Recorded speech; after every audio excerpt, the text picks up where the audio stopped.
বিস্তীর্ণ দুপারের অসংখ্য মানুষের হাহাকার শুনেও নিঃশব্দে নীরবে ও গঙ্গা তুমি গঙ্গা বইছো কেন?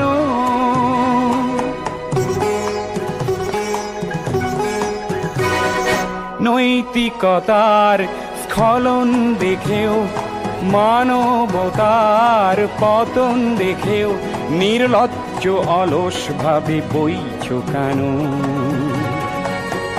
বিস্তীর্ণ দুপারের অসংখ্য মানুষের হাহাকার শুনেও নিঃশব্দে নীরবে ও গঙ্গা তুমি ও গঙ্গা বইছো কেন?